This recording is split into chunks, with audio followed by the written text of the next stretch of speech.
You mean nothing to me now. You will never enter this house again."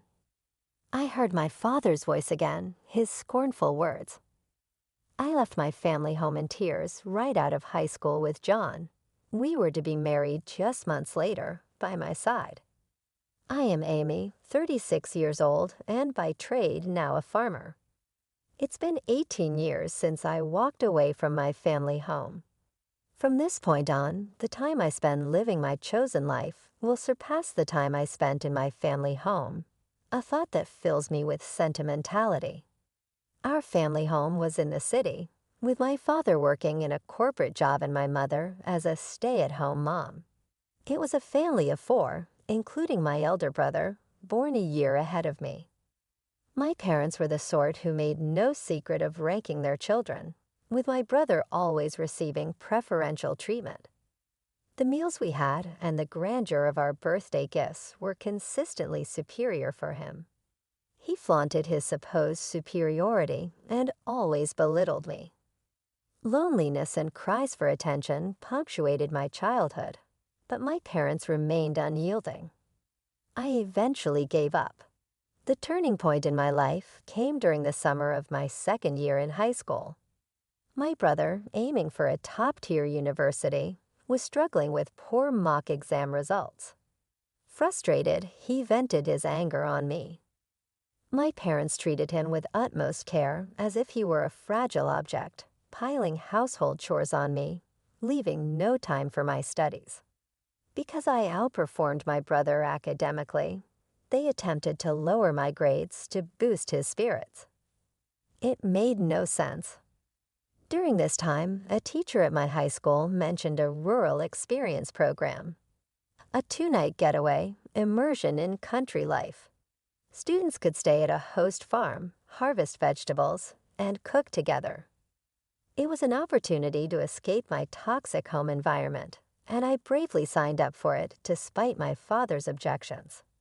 He had always dismissed agriculture as a career for those who couldn't secure corporate jobs, while my mother scoffed at me, questioning my sanity for willingly embracing manual labor and getting dirty in the mud. I defied my parents' opposition and used my saved pocket money to participate.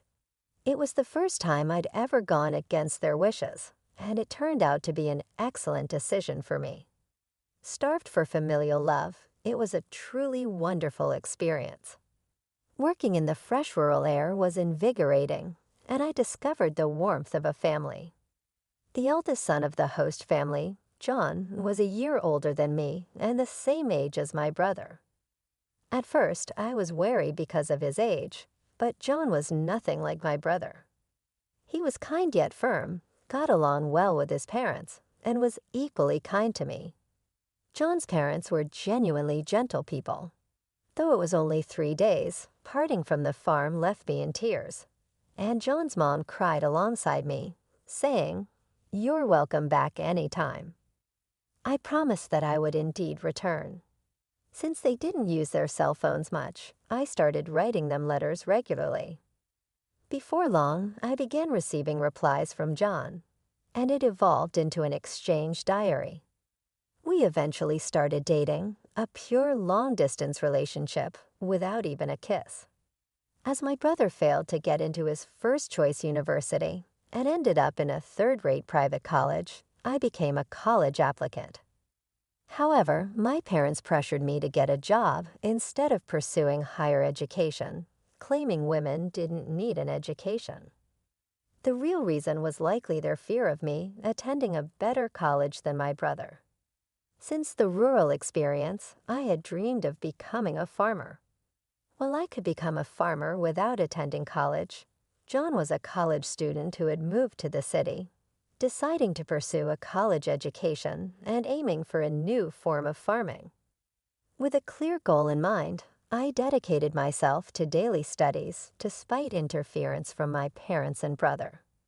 Upon passing the university entrance exam, my father erupted in fury, questioning if I, as a woman, intended to attend a better university than my brother. My mother joined in, claiming they couldn't afford to support me because my brother needed the money. Devastated by their words and a massive argument, I chose to sever all ties with them. John, now my in-law's son, came to pick me up, and they generously supported my college expenses. 4 years later, I married John, never contacting my parents or brother during my college years.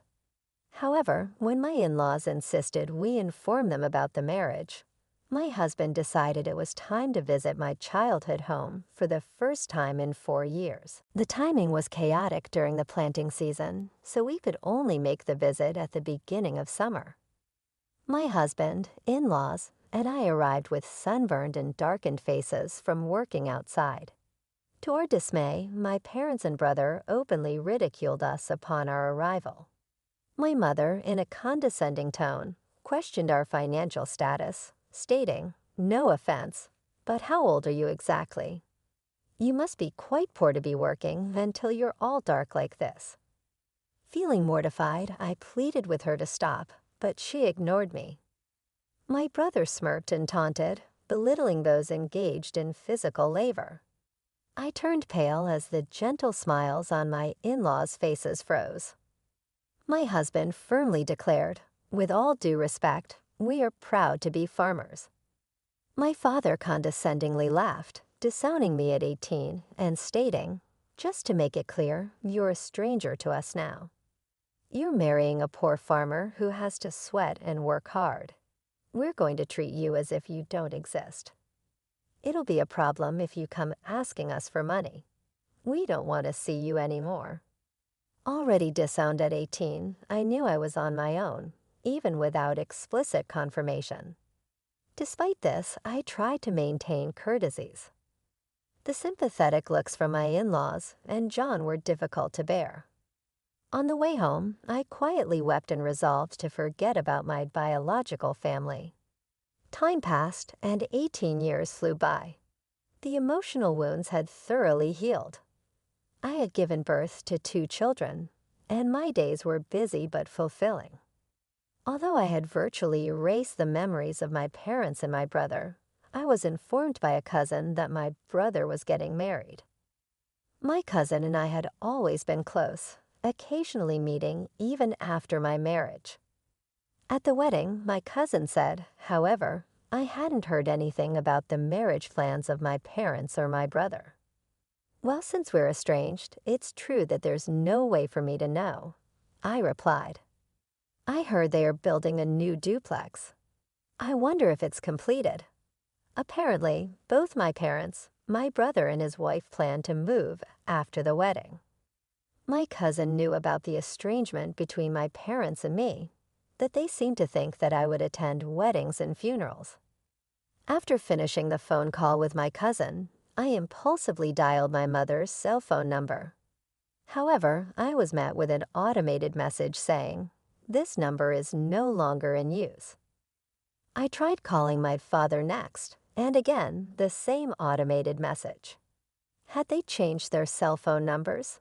I didn't know my brother's number, so I couldn't call him. With trembling fingers, I dialed the landline for my family home, and it connected. My heart was pounding as I waited for someone to pick up. "Hello," my brother answered. "Brother, it's Amy," I said, hesitating over what to say next. About to offer congratulations, my brother cut me off. "There's no need for you to do anything. You're a farmer or a stranger to me. Don't call me," he yelled and hung up the phone. I rushed to call him back, only to find that I was already blocked. This was harsh. No matter how much he hated me, we were still family, and it hurt to be rejected like this. Seeing my distress, my husband was concerned and gently asked, "What's wrong? Did something happen?" I couldn't hold back my tears any longer. When I told him about the conversation, both my husband and my in-laws were as furious as if it had happened to them. "Your home is here, Amy. Your family is with us," my mother-in-law reassured me. Her words moved me to tears, and I wished she was my real mom. She cared about me much more than my blood-related mother ever did. "You're happy now. That's all that matters. no need to get hurt. The one who laughs is the winner, my father-in-law said, comforting me. My husband chimed in, saying, let's take them as a bad example and make sure we don't turn out like that, even for our children. Not knowing the situation, he hugged me tightly. Thank you, everyone, I said, feeling warmth in my heart, realizing how happy I was now, even though I wasn't blessed with a supportive biological family. However, things took a drastic turn when my business was featured on national television. My in-laws, originally large-scale grain farmers in the American Midwest, who also grew a wide variety of vegetables and fruits, had a lot of produce that didn't meet the standards. I had studied food business in college and spent a lot of time figuring out how to sell all the produce without waste. Backed by the local farmers union, I started an online business selling jams, juices, and pickles made from slightly damaged fruits and vegetables that couldn't be sold as they were. My business was a huge success. It was a hit with moms who wanted to feed their children safe, domestically produced food and seniors. The demand for nostalgic homemade pickles from those who cherished the taste of yesteryears led me to build a company.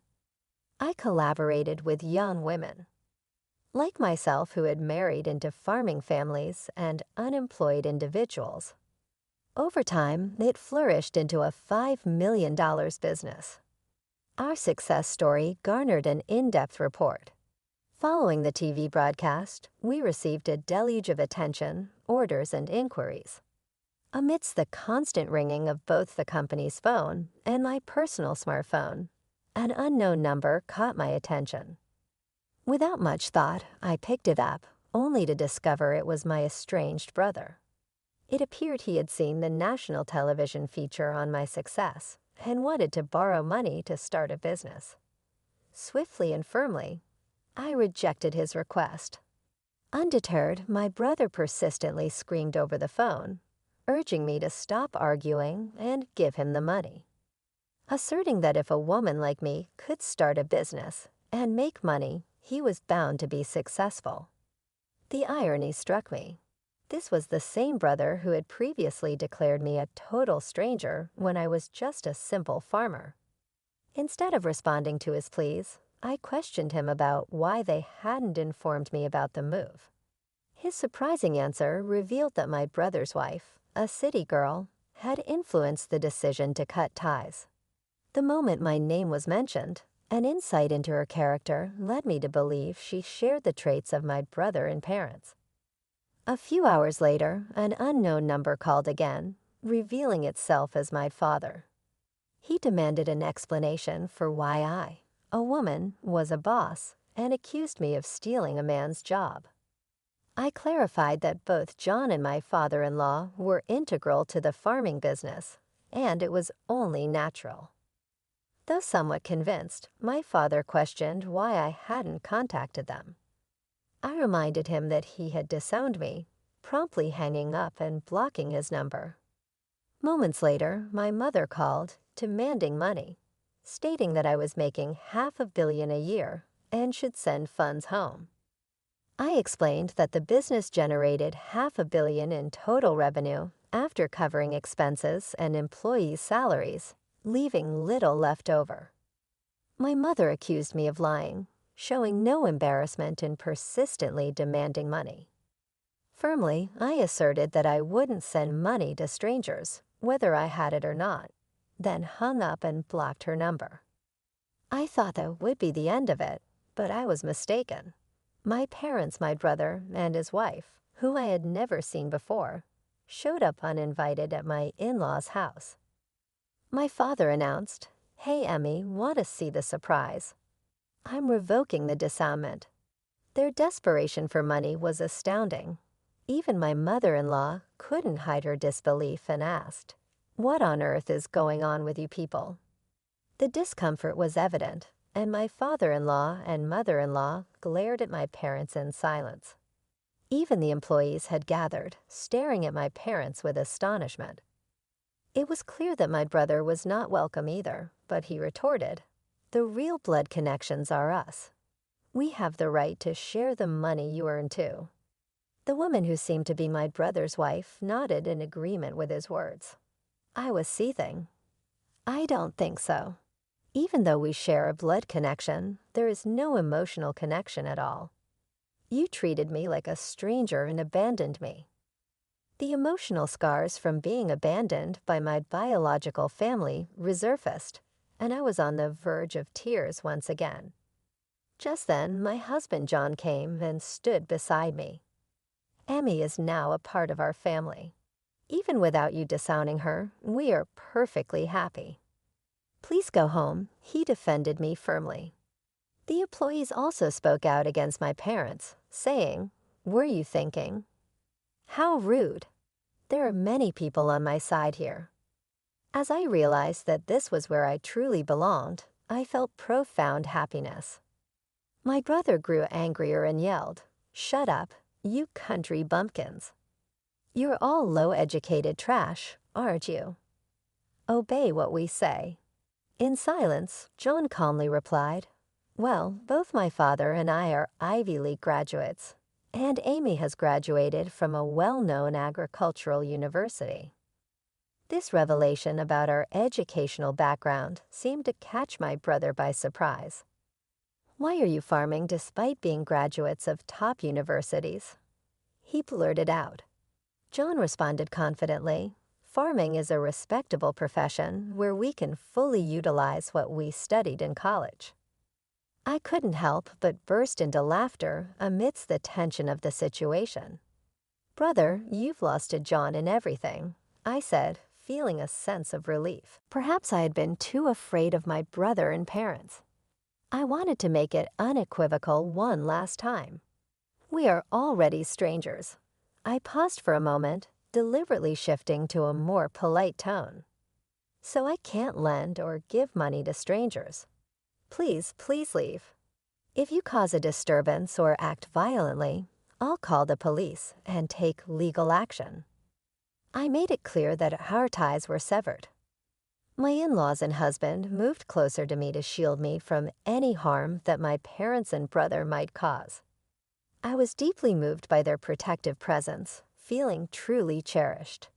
The employees also chimed in, shouting at my parents to leave.